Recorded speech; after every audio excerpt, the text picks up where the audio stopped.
ഉൽപ്പത്തി 1-ാം അധ്യായം 19 മുതൽ 31 വരെയുള്ള വാക്യങ്ങൾ.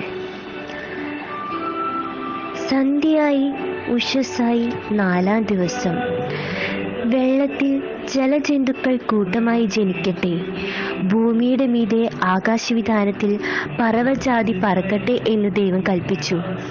ദൈവം വലിയ തിമിംഗലങ്ങളെയും വെള്ളത്തിൽ കൂട്ടമായി ജനിച്ചു ചരിക്കുന്ന അതത് തരം ജീവജന്തുക്കളെയും അതത് തരം പറവജാതിയെയും സൃഷ്ടിച്ചു.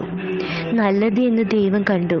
നിങ്ങൾ വർദ്ധിച്ചു പെരുകി സമുദ്രത്തിലെ വെള്ളത്തിൽ നിറവിൻ, പറവജാതി ഭൂമിയിൽ പെരുകട്ടെ എന്ന് കൽപ്പിച്ചു. ദൈവം അവയെ അനുഗ്രഹിച്ചു.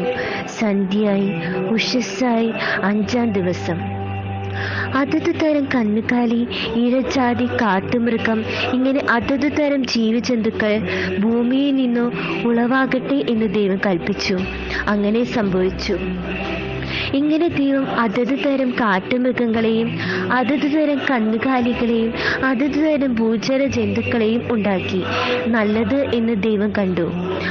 അനന്തരം ദൈവം, നാം നമ്മുടെ സ്വരൂപത്തിൽ നമ്മുടെ സാദൃശ്യപ്രകാരം മനുഷ്യനെ ഉണ്ടാക്കുക, അവർ സമുദ്രത്തിലുള്ള മത്സ്യത്തിന്മേലും ആകാശത്തിലുള്ള പർവ്വജാതികളിന്മേലും മൃഗങ്ങളിലെ മേലും സർവ്വഭൂമിയിന്മേലും ഭൂമിയിൽ ഇഴകുന്ന എല്ലാ ഇഴജാതിയുടെയും വാഴട്ടെ എന്ന് കൽപ്പിച്ചു.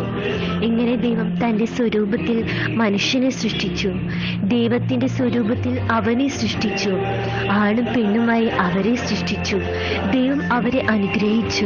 നിങ്ങൾ സന്താനപുഷ്ടിയുള്ളവരായി പെരുകി ഭൂമിയിൽ നിറഞ്ഞു, അതിനെ അടക്കം സമുദ്രത്തിലെ മത്സ്യത്തിന്മേലും ആകാശത്തിലെ പറവജാതിന്മേലും സകല ഭൂചര ജന്തുവിന്മേലും വാഴുവീൻ എന്ന് അവരോട് കൽപ്പിച്ചു.